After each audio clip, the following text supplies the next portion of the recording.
All right, we're rolling in 5, 4, 3, 2, and 1.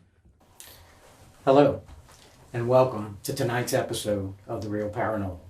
I'm your host, Danny Early.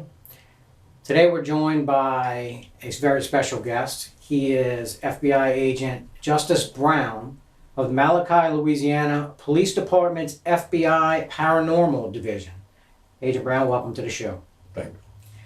So, Agent Brown, should I refer to you as the dead guy? Since that seems to be a name given to you in certain circles? No, don't call me. I didn't come up with that name, first of all. I don't know where it came from, but I'm not a big fan of it. Namely because what it does is... It seems to be disrespectful to the decedents, as well as it tends to diminish what you do almost to the level of vaudeville. That's exactly it. Which is odd that you would have that type of sensitive insight, considering you just wanted to call me that 40 seconds ago. I understood. No, we definitely won't call you that. I appreciate that. So, Agent Brown, I guess the $1 million question is how can you talk to these dead people? Well, the pending theory from scientists that I've been hearing is that I have a rare metallic substance in my bloodstream that I've had since I was born. I bleed just like you and anybody else. I bleed red, but it's this metallic substance. And technically I should be dead. I have about 47% of the stuff in me. I should be dead. But for me, it's normal. It's harmless. And they seem to think that has something to do with me being able to talk to the dead. But truth be known, man, nobody knows how I can communicate with the dead. Nobody. So, Agent Brown, in addition to hearing these dead people, do you ever see dead people? Because, I got to tell you, if I saw dead people every day, I would be hiding out somewhere in Hackensack, New Jersey, in a confessional, curled up in a fetal position with my thumb in my mouth. No, I don't see them. I mean, I'm glad I don't, because think about it, what kind of shape would they be in? Exactly. Some guy shot in the face with a shotgun, half his face blown off. Yeah. Some poor woman who was strangled to death. Her eyes bulging out, tongue sticking out of her mouth. Yeah, some person's been in the water for 10 days and they're bloated and all disfigured. Half the time I wouldn't even, forget it, man. Forget it. No, to answer your question, I don't see dead people. Okay. Well, hearing them is definitely plenty enough, because as you said just now, you really don't know what you're gonna get. Yeah. For a while when I was younger, it started off, I was hearing a lot of these calm, soothing, motherly type voices. And every now and then a kid would slip in there, but then out of the blue, one day this guy comes chiming in with this gruff, loud ass gruff, and he's like, "Yeah, I'm Frank Bell. I was the chief brick masonry guy." Whoa, man. I'm 11. Ease into that shit. With that gruff. So you've always heard these voices then, even as a child? Oh yeah, unfortunately. So why did it take you so long to really until recently to let anyone know that you've always heard these voices? Well, as a child growing up, I thought everybody heard voices. I thought that was just the way it was. But then I would see on TV, whenever some guy would say he heard voices, the first thing they would do would be to put him in a straitjacket and lock him up. Right. Yeah. Right. So, and this was like a recurring theme on not just one, but various television shows. So at that point, I wouldn't say anything to anybody. Definitely understandable. Yeah. But at some point, you eventually did tell people about those voices that you would hear. So, what was the turning point for you? The turning point was I heard the voice of this little 7-year-old girl. She told me she was murdered by her mother, stuffed in a garbage bag, and then stuffed down into a hole in a huge hole in a huge redwood tree in their backyard. And this happened like 60 years prior or something. But she said the house had been abandoned and it was in a state of disrepair. Disrepair? What? This 7-year-old girl, she actually used the word disrepair? No. She used the word decrepitude. Yeah.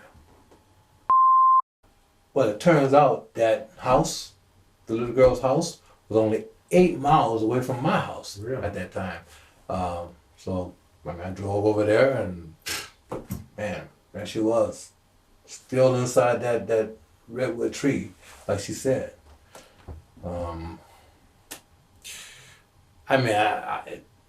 After some trepidation, I finally ended up calling the police to tell them. Who obviously just totally embraced your story of talking to a dead girl, right? But I ain't saying they believed me, but they checked it out. They knew I didn't have anything to do with it because it was like years before I was even born, so that was okay with me. Right. So after about solving the 5th or 6th case, police departments all over the world started taking me a little more seriously. So serious, in fact, that the FBI decided to make me the head agent at the newly formed FBI Paranormal Homicide Division, of which I'm the only employee.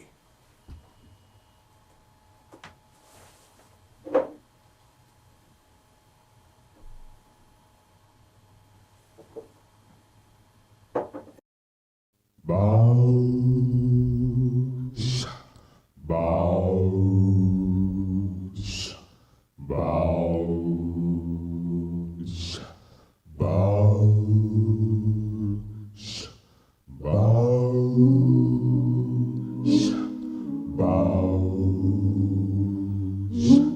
bows, bows. No, not that rich, but yeah, I'm not that poor to have to go begging from door to door. I own a house upon a hill, and I wasn't left no money from my granddaddy's will, but don't you worry, 'cause I won't cry. As long as I got my father, he'll be with me by and by. For as long as I live, even when I'm dead, I get down on my knees and I bow my head and I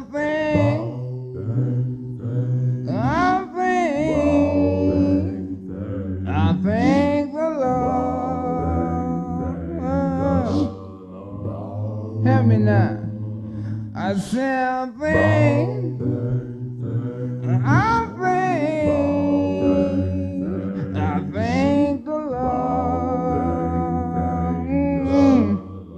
Listen to me. I may not be on stage, on TV, or sitting in a White House. No, that ain't me. I've been around the world, and I'm here to stay.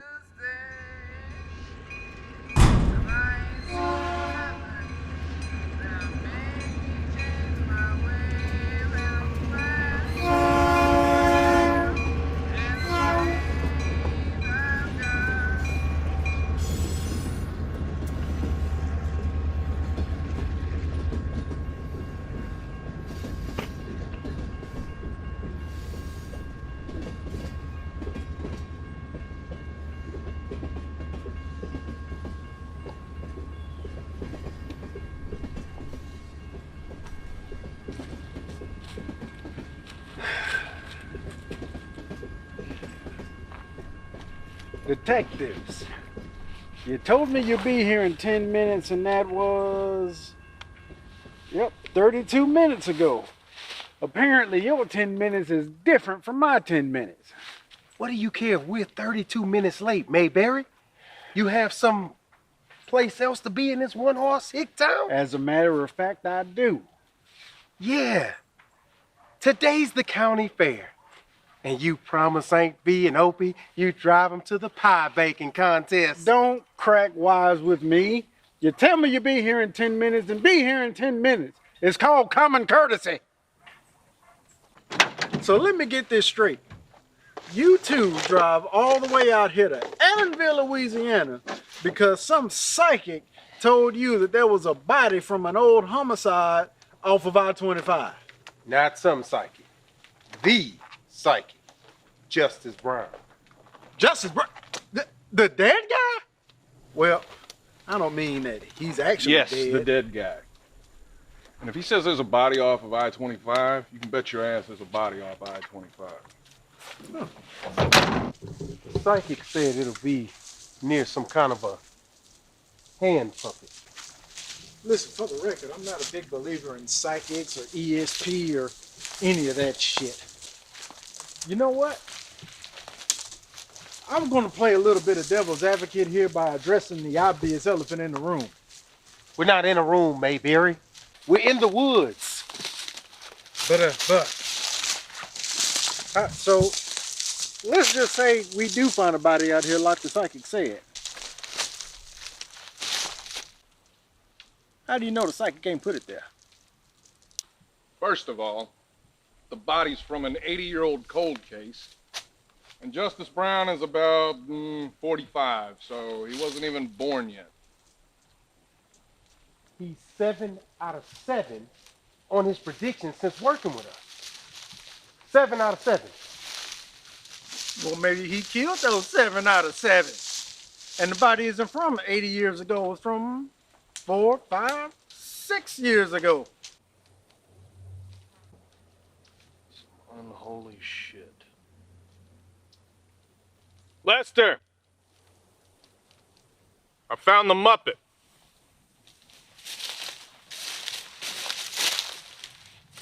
That's a puppet.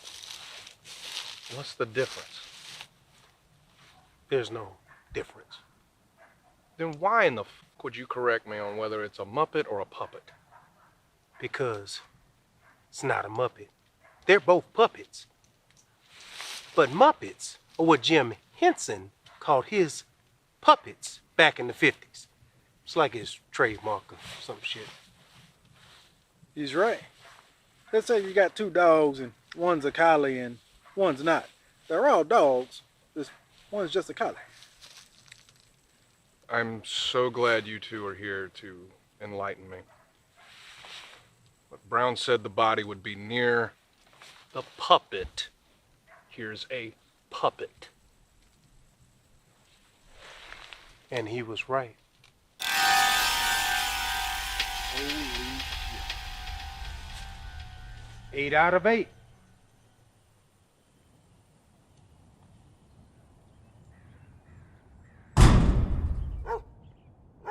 First, Mr. Brown, we want to thank you for being a loyal customer for 12 years.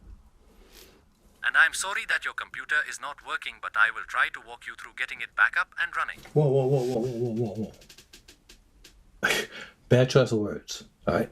Bad choice of words. The computer is working, all right? It is working.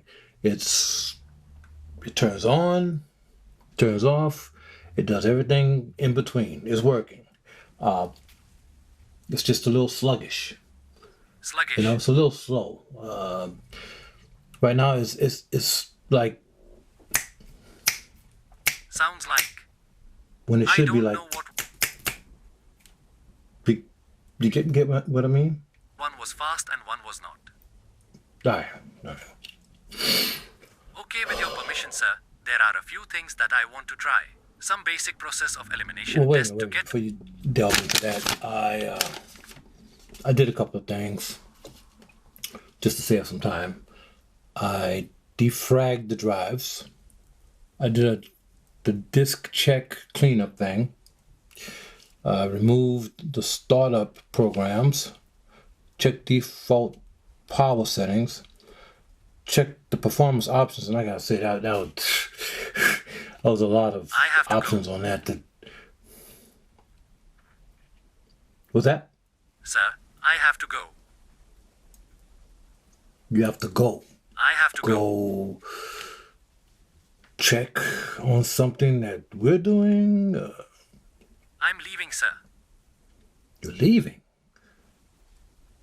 Leaving? But There aren't variations of leaving, sir. what do you mean?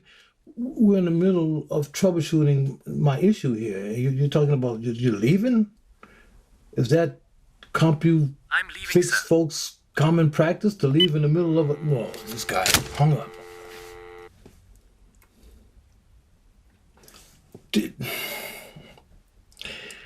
I don't believe it.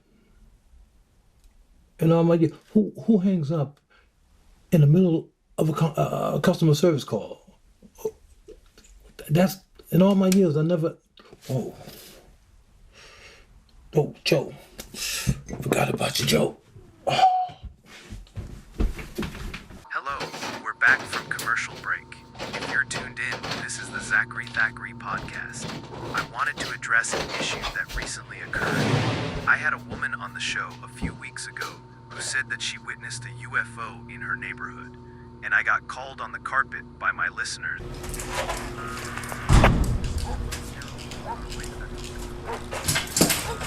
Joe, you're gonna have to do this some other time. It's almost noon, man. You're gonna have to just come back some other time. Actually, I'm already done. Yeah, the sulfate should build up on your battery plates.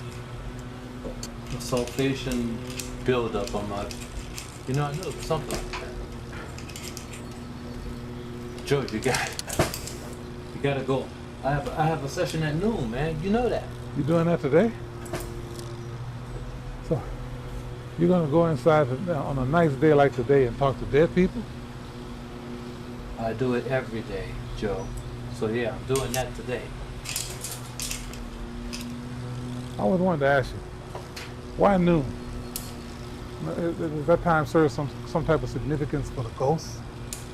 I mean, I would think they would want to pull something a little more creepy, like, I don't know, midnight or some shit. It's not the Rocky Horror Picture Show, Joe. They prefer noon. I don't know why. Can we just...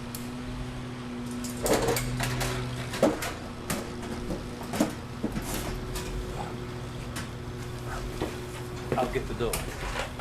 I appreciate you fixing the thing. Don't forget about your cord right with there. a big head and I'm good, androgynous bodies. UFO means unidentified flying object, which means nobody So, knows what let the me hell ask. it is, and it could be flown by What happens if you can't make noon? I mean, what does that? That's a hurricane, a fire, or maybe you have jury duty. Or maybe you wake up one day and you say, enough with the headaches, enough with the nosebleeds, enough with all the ghosts already. I mean, what happens then? What happens then is all those people who were murdered and never got justice and somehow managed to break down the fourth wall and sought me out for help. They remain unheard, unrested. Look, Joe, the headaches, the bloody nose, all that stuff is temporary. It goes away.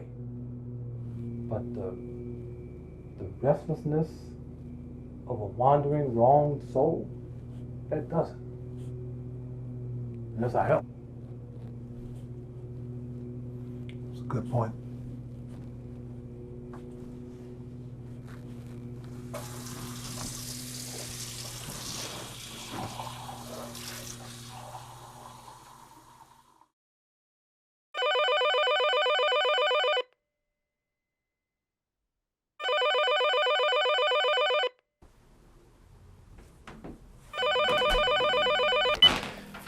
Detective Sugar Shack. You found him. You were the psychic, Justice, you tell me. Well, that wasn't a question. I'm telling you, you found him. Just like you found all the others. And once again, man, I'm not a psychic. I told you I don't. Yeah, no, I know. There's a name for it. Mediumistic communicator. Or spirit medium. I looked into it. You know the Chinese have got a word for that shit? Tongji. They got another one too. Jitong, yeah, I know, man. Can we just get back to the subject at hand, please? What was the condition of the body? I hope for your sake it wasn't like that last one, that Candy Dawes. You said her face was covered in some type of weird mold. Yeah. Thank you for the reminder of the gory details. This one's fine. Skeletal. No eyes looking back at me. Anyway, we'll take it from here, Justice. Justice? What is that Justice you're talking to? Yes, this is Justice. Tell him I said hey. I'm not doing it. Nah, it's okay, Sugar Shack, I heard him. Tell him I said hey back. Yeah, right after I find a unicorn. Look, Justice, I don't have to tell you what's going to happen next because there was a body here. And you're about to be bombarded with a lot of questions and a lot of naysayers as usual. Yeah. Yeah, and as usual, I'll deal with it.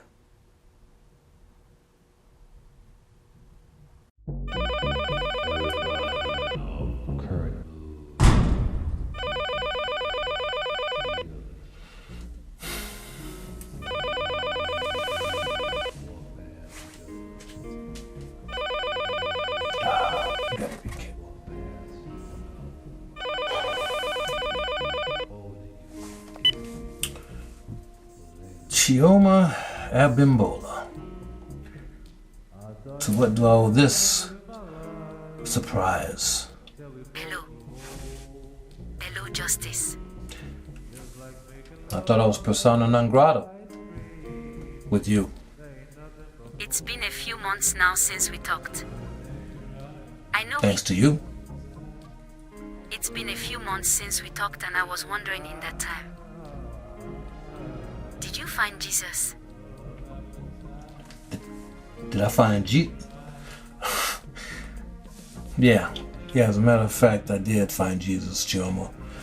I found him at a car mechanic shop on Arthur Street. He was working on a 1978 Buick Skylark. I thought that was kind of beneath him, but you know, the walking on water. You know, I should have known. I should have known you'd make a big blasphemous joke of it. You haven't changed at all. In 2 months? No, Chioma, I haven't changed. You're hopeless. Frigid inside. A hopeless sinner on your way straight to hell. If I'm going to hell, Chioma, so are you. What's that supposed to mean? What it means is, Chioma, you're a hypocrite with a double standard. You think because you go to church 2 Sundays in a month that makes you Agnes Ganja Boyagio? What? Agnes Ganja Boyagio. That's Mother Teresa's real name. You see, I knew that. You didn't, Miss Religious. Because I didn't know Mother Teresa's real name, that makes me a hypocrite. And what exactly is my hypocrisy, Justice? No. Tell me. Having sex with me out of wedlock makes you a hypocrite. No fornication, remember? Isn't that one of the 10 Commandments or something? Thou shalt not get it on? Only a servant of Satan would be so blasphemous. See, you're willing to banish that one rule, that one little tidbit for your desires. Then you wake up the next morning, push the reboot button, and start fresh. You go to work, you talk about God. You go to church, you talk about God. And you talk loud and clear so that everybody, including God, can hear. Just in case he does exist. So next time you feel the need to call and talk to me about heaven and hell, Chioma, you make damn sure you have a lot more to bring to the table than you going to church twice a month. I talk to dead people, Chioma. I talk to the dead. In my book, that puts me a lot closer to God than you'll ever be. So, if you will excuse me, Chioma, I have a real conversation to get to.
Before we get into it,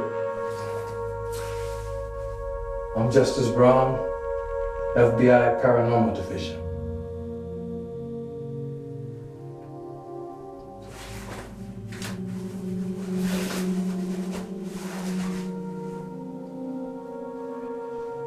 All right, let's get into it.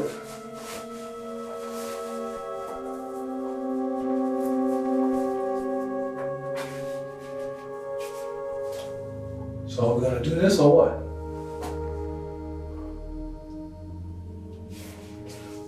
Look, I know you're there. I can feel you, so you don't have to worry. I mean, you're among friends. You know? All these people, they're just like you. So I'm gonna need your name and your residence at the time of your death.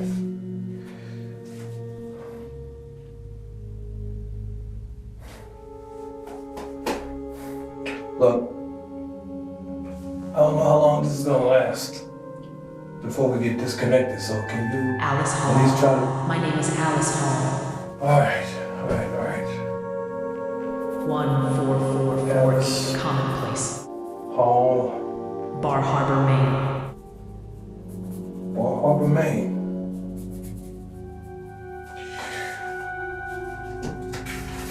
All right. What can I do for you, Alice Hall from Bar Harbor, Maine? Why are you talking like that? Why am I talking like what?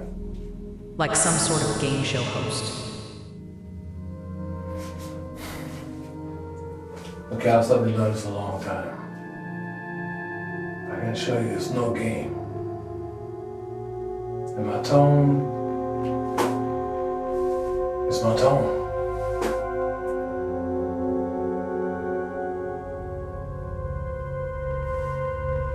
Do you know why you're here, Alice? Yeah, I know why I'm here. Okay, good. Look, before you tell me what happened, I'm going to need you to give me the name of the person responsible for the circumstances that terminated your life. The circumstances that terminated my existence? Yeah. That's a very mild way of putting it. You make it sound like my light bill wasn't paid, so my lights were turned on. Or some parking tickets weren't paid, so my car was towed. I was murdered, Mr. Brown. My existence wasn't terminated.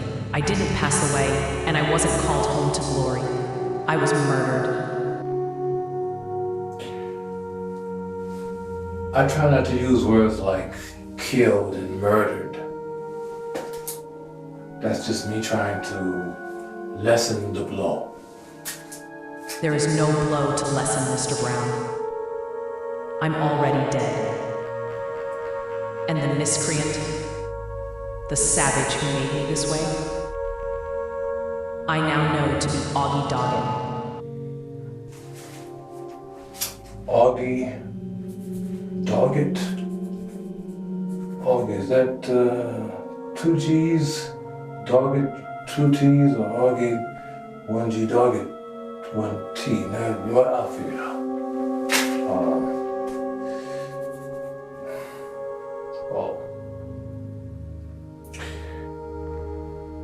Excuse me for a second, Alice. I want to go and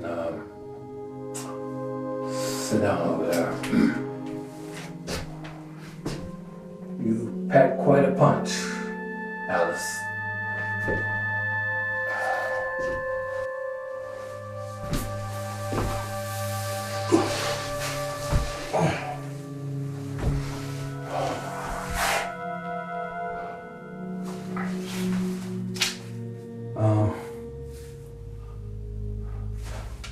Did you know this guy, Doggett? No, I didn't know him.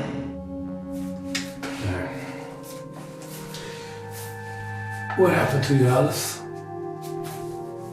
I was a member of the Mighty Miz Gymnasium and Spa. I would go to work out after I got off from my nursing job at the hospital at 11 p.m. I preferred that time because there would only be about 2 or 3 people there, so I didn't have to wait to use the equipment. I always worked out for about 30 minutes. That night was no different. When I was done and went out to the parking lot, there was a blue van parked next to my car. I thought it belonged to one of the 2 people still inside the gym. I was wrong. As I was about to get into my car, the door to the van slid open. Doggett grabbed me from behind and put me in a chokehold. He pulled me inside the van, then closed it. I passed out.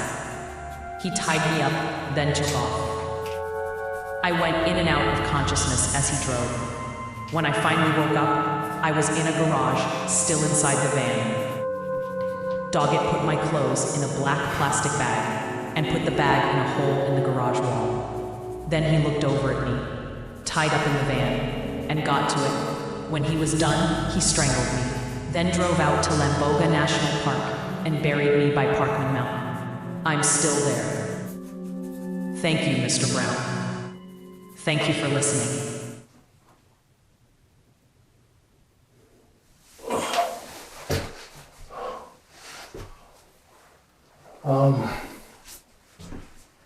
Let me ask you something else. Does this Auggie Doggett guy ever come by and visit your grave or anything strange, weird like that?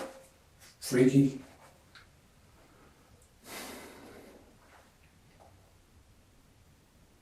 Alice. Alice.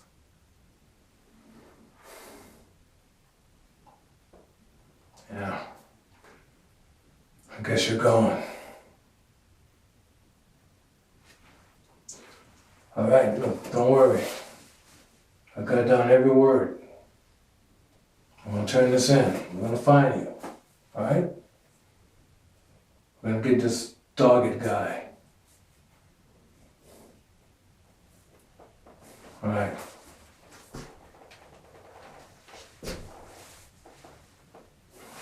All right.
You forget something, Alice?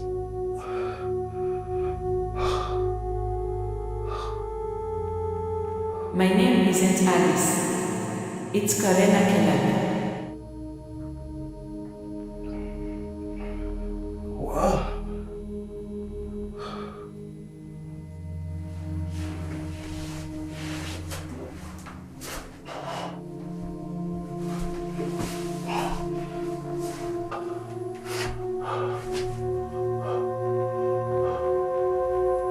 Listen, I'm sorry. I thought you were somebody else. I never had 2 murder victims back to back before. Sorry I called you a murder victim. What should you have called me? A murder victim is precisely what I am. I'm Justice Brown. FBI Paranormal Division. If you can. What did you say your name was again? Karena Keller.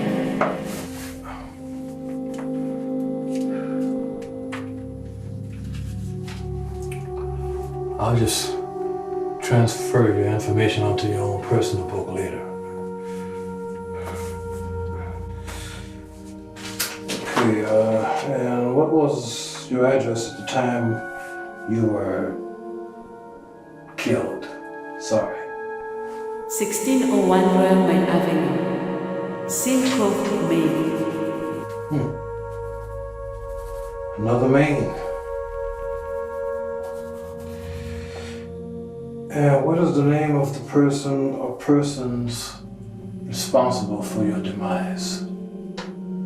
The person responsible for murdering me is a man named Auggie Doggett.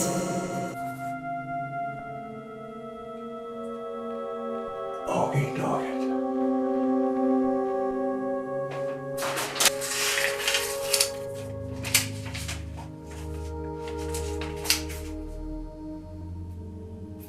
That's the same name.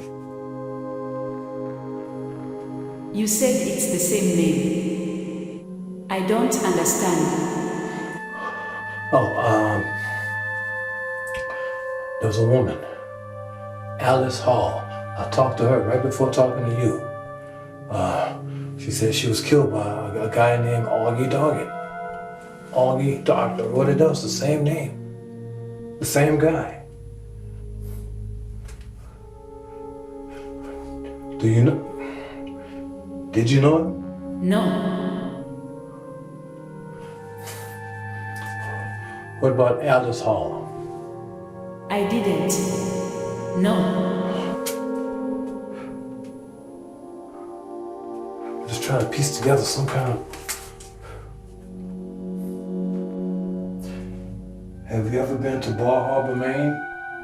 Mostly just passing through. At least until now. Meaning I'm there now. And how far is that from Seal Cove, Maine? About 20 minutes. 20 minutes.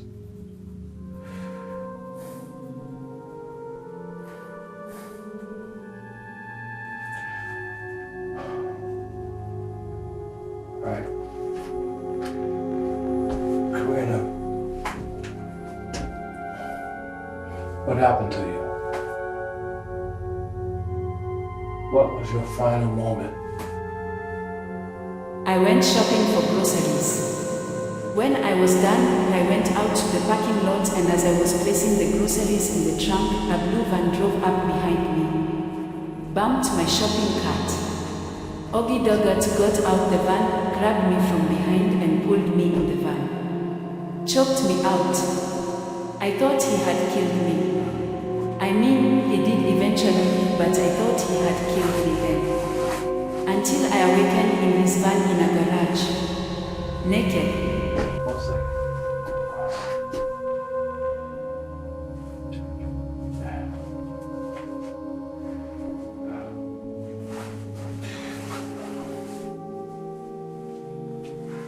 All right.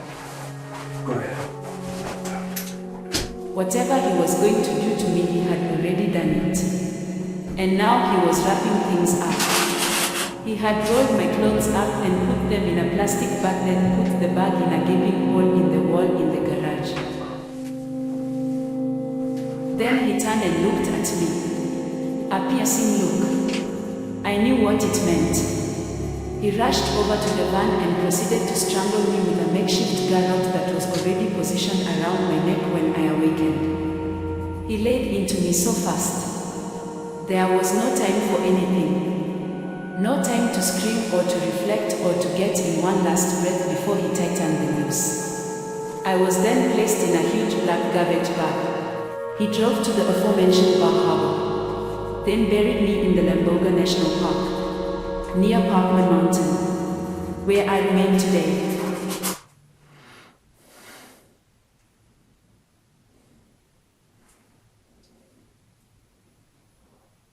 Karina.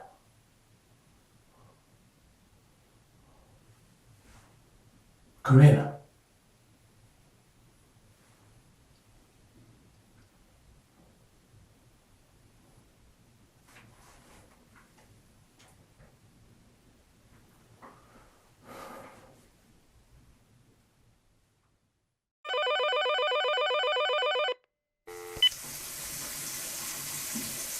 Yeah, Joe. Hey, Cuz. Just want to make sure you're done with your seance.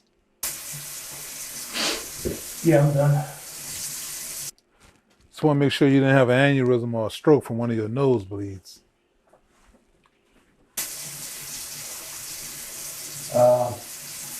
No. No, not this time.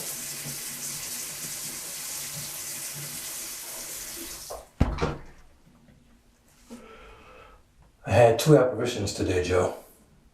2. Back to back. One immediately after the other.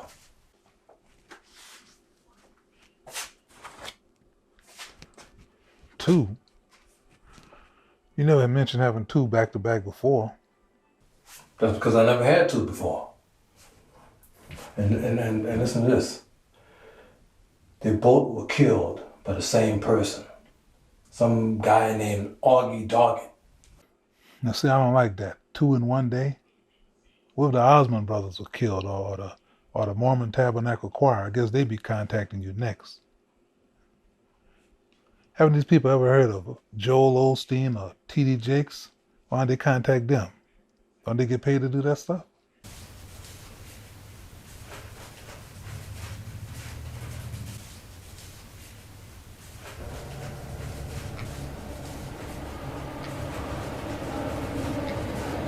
You gotta go, Joe.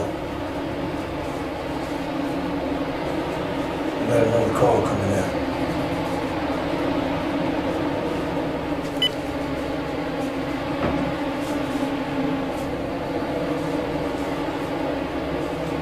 Oh, shit.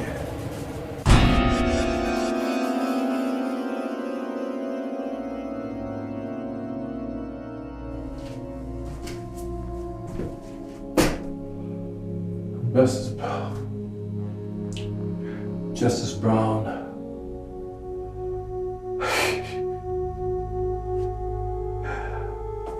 FBI paranormal detective. Who am I talking to? I am Masume Bana. One second. Give me one. I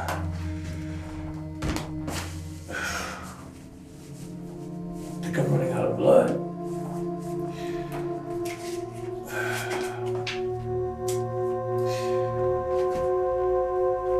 Massimo Banner.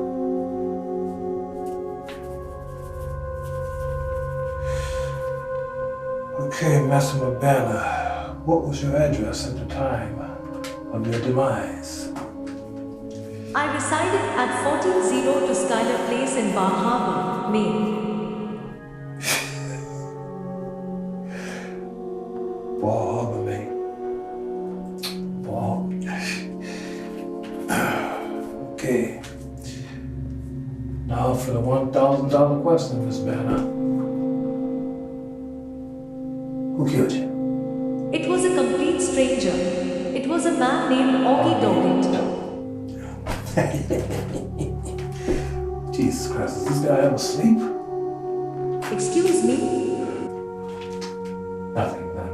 Just.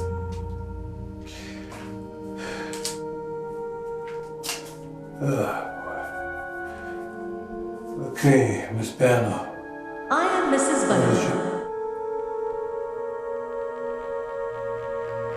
Mrs. Banner. What's your story?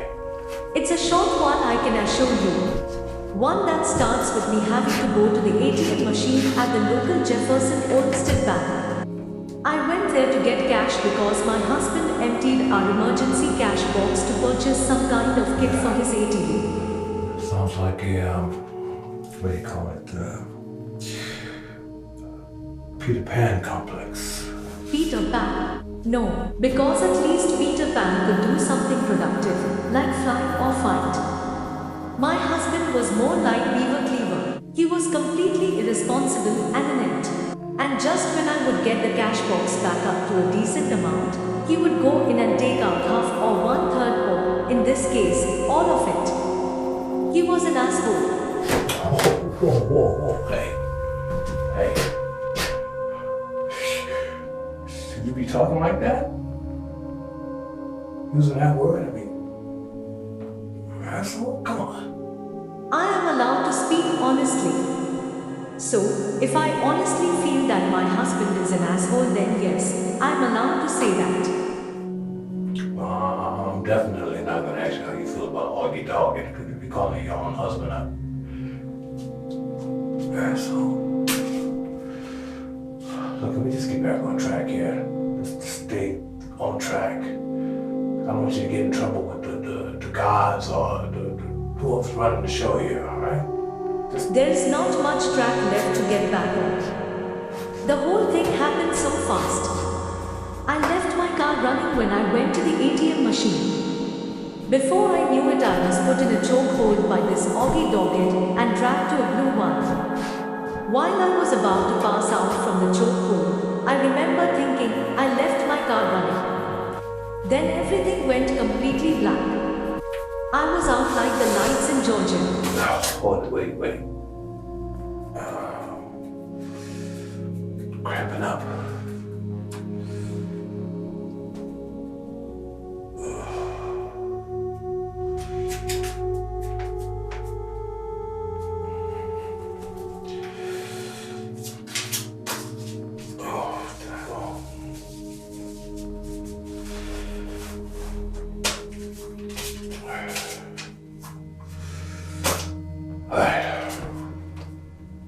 When I opened my eyes, when I woke up, the first thing I saw was a baseball clock on the wall. Baseball clock? Yes, the clock was designed like a baseball. The minute and their hands were shaped like baseball bats.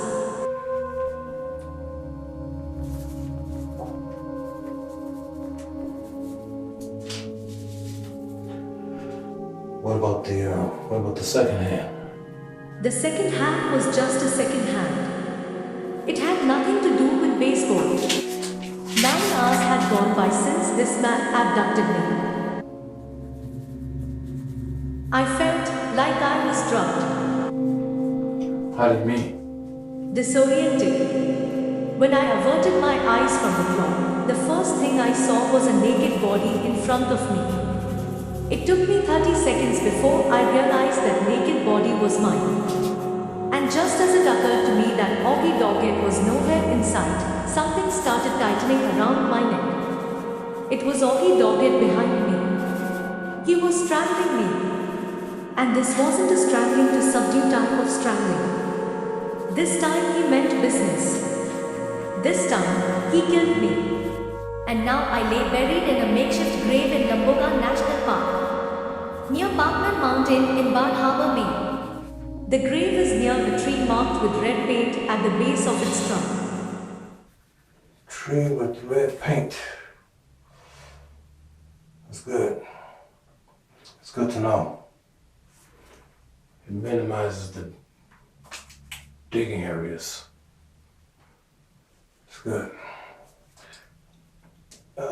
Okay, what else?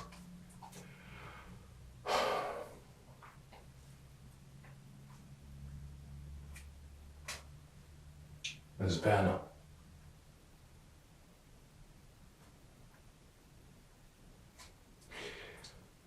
Well, I guess that's it. I guess we're all done. I mean, I hope. Because I don't think I can take another apparition. So I'm gonna just vamoose.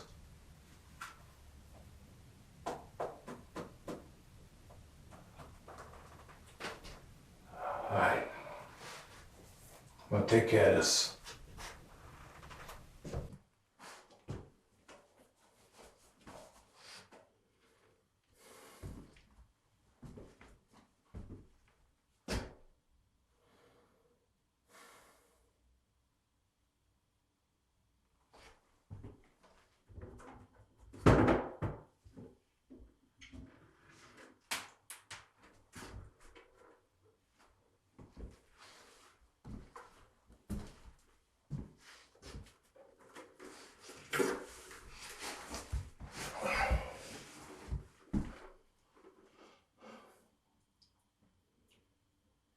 If it's okay with you guys,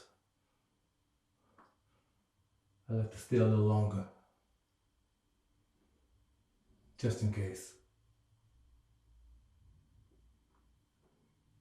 Alright?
There you are, you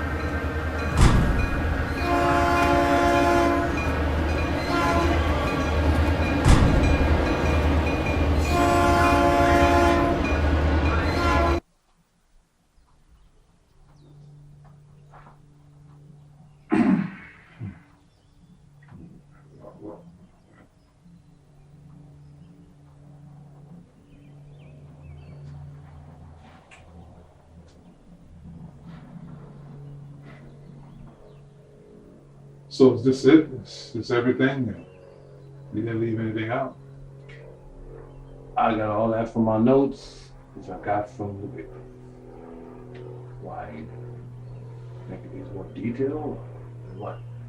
I don't know. I didn't read it. What do you mean you didn't read it? Man, you've been staring at it for 27 minutes. What do you mean you didn't read it? I glanced over it. What's the story?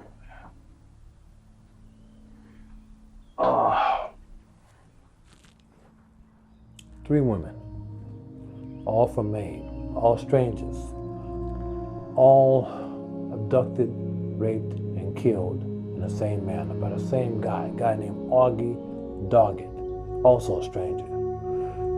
After he kills them, he buries them at Lumbago National Park. Why there, you ask? Convenience. He works there as a ranger.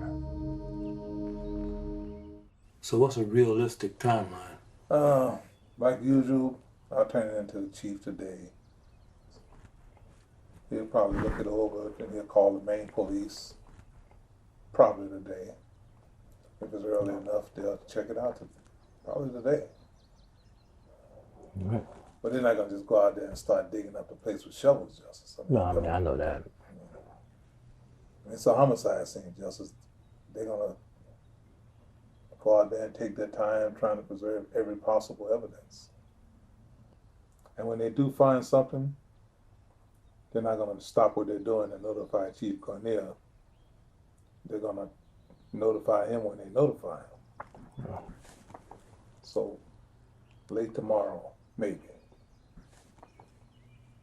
Late tomorrow.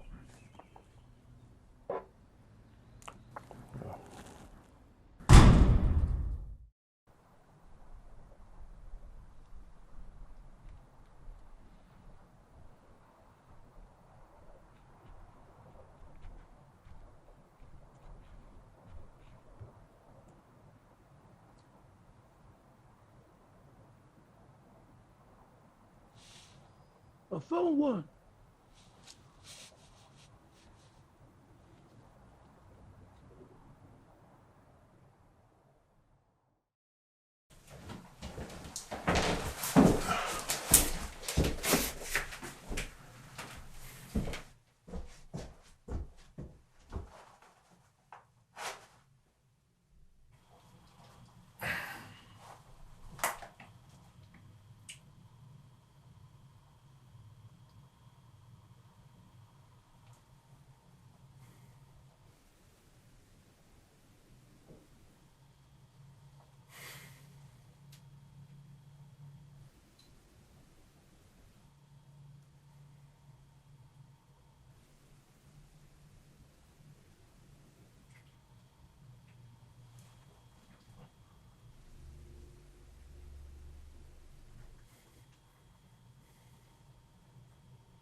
It's piss later.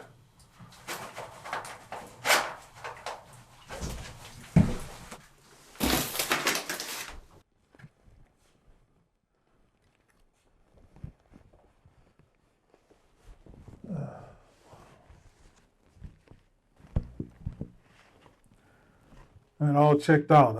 Bar Harbor police found the bodies of all 3 women buried at Lumbago National Park, just like you said. Good. I mean, I don't mean good, but you know. Yeah, I know what you meant. What about the killer? Auggie Doggett. Our detectives went to pick him up for questioning, but he wasn't home.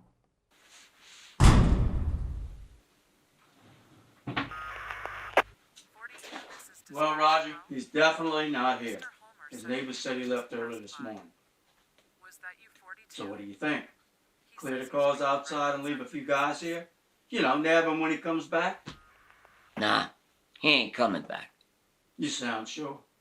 Just about as sure as I am that my ex-wife is dating a Taiwanese woman. Look at that spread over there. All right, I'm in now, guys. 11 biscuits on a plate. A very large container of milk.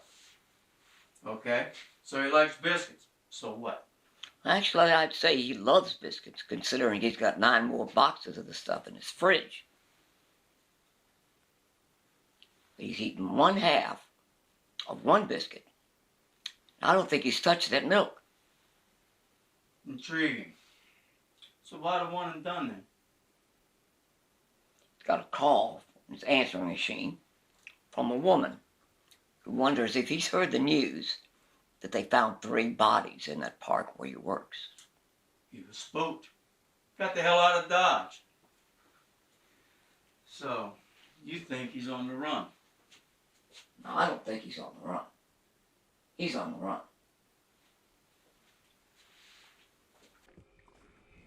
Airports, train, and bus stations were notified to be on the lookout for Doggett. But so far, nothing. No, he's not heading to any airports or stations right now. He's way too hot. True, he'll probably drive a ways, then pull over at some low-cost hostel somewhere. In his mind, he's probably too hot for even that. No, it'll probably be rest stops and back alleys for right now. Yep. All the families notified? Yep. And as it turned out, Harold Hall, the father of one of the victims, Alice Hall, worked at the park with Doggett for about 2 months. Then he left to start his own security business. Yeah, but Alice said she didn't know Doggett. None of them did. Well, according to the records, Mr. Hall once loaned his daughter's truck for a few days while her car was in the shop, and she drove him to and from work to the park until she got her car back. Now, Doggett could have seen her during that time. Right. And decided to add her to his to-do list. Yeah, now Mr. Hall added Auggie Doggett to his to-do list. After the detectives told him about Doggett being a person of interest, He stormed out of the house in a rage. His wife hasn't seen him in 2 days, which means either he found Doggett, killed Doggett, or Auggie Doggett killed him.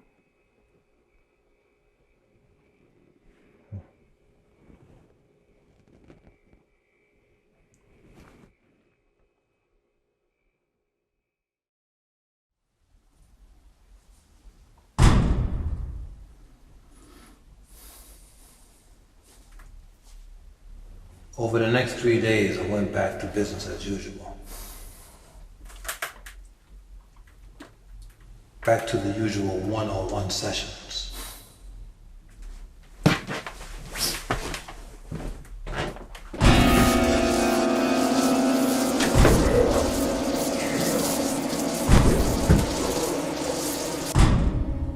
And on day 4, it returned to the unusual.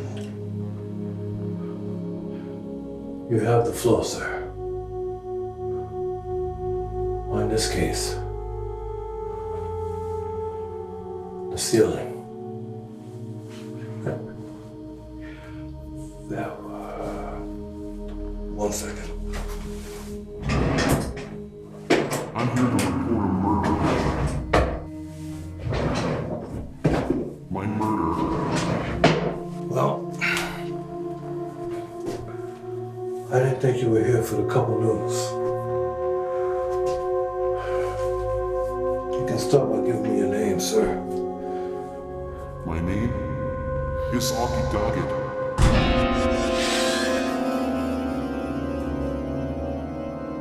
Auggie Doggett. Yes. Guess Mr. Hall found you.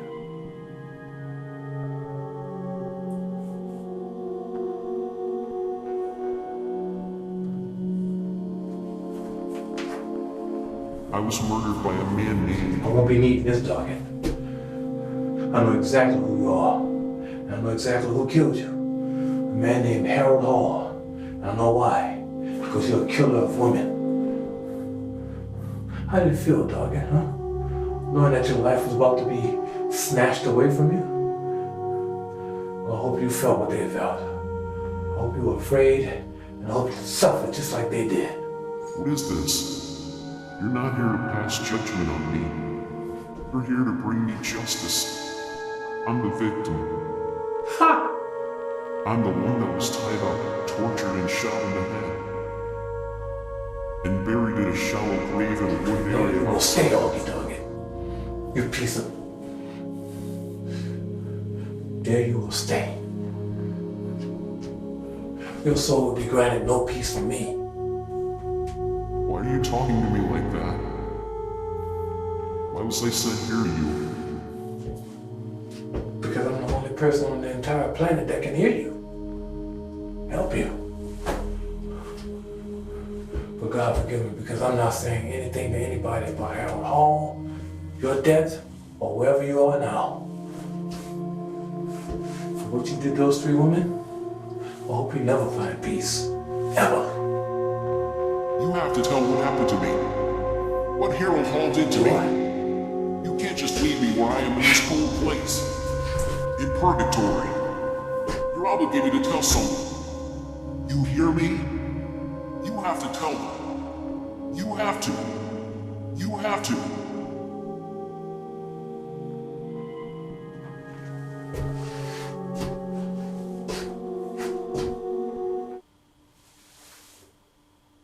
I'm sorry, but the person you're trying to reach is no longer available. So please, rotten hell, Auggie Doggett. People